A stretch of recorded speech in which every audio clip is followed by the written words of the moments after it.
New at 5, we may now have a motive behind a man accused of setting fire to a Tesla charging station. Brendan Clarke-Pounder was in federal court this afternoon for a probable cause and bond hearing. Webb Wright was in the courtroom and has the latest details. Webb?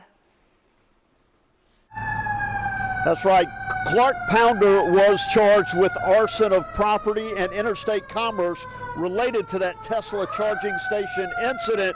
The judge decided there was probable cause to move this case forward, granting a $10,000 cash bond to Clarke-Pounder. Once that bond is paid, he will be released to his family and confined to their home under strict conditions. Also found on his person a 3-page note that seemed to provide a motive, expressing his frustration with President Trump and Elon Musk's Doge initiative that added, quote, "We will not stand idly by," and also referenced Luigi Mangione, the man accused of killing United Healthcare CEO Brian Thompson last year. Now, the judge cited Clarke-Pounder's lack of violent history and issues with bipolar disorder along with substance abuse as a factor in his bond. If released, he will be required to seek treatment for both.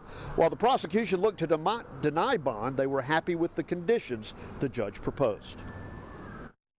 I'm happy with the outcome. I think Judge Baker did a great job setting good conditions on bond, and I think if Mr. Clarke-Pounder violates, then he'll be right back here. But her bond was very tough, and the conditions were fair.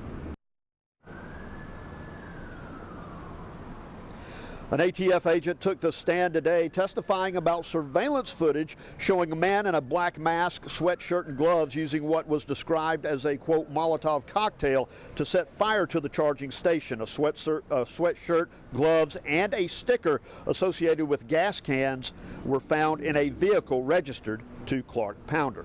Now, tonight at 6, we'll have more on that letter that seems to provide a motive for Clarke-Pounder in this incident. Live here in Charleston, working for you, Webb Wright, News 4.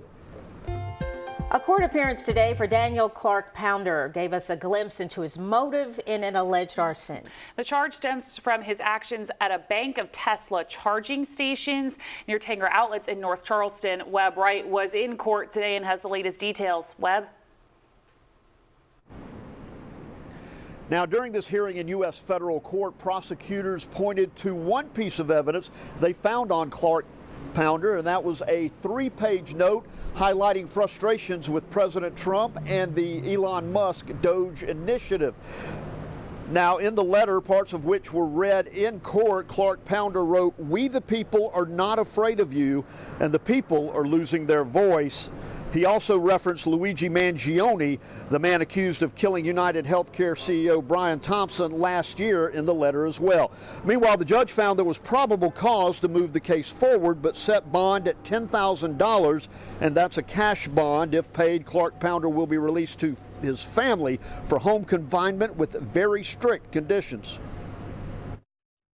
Didn't play anything into the investigation because it was discovered as we were arresting him and executing the warrants, but it did play a big part in our request for detention.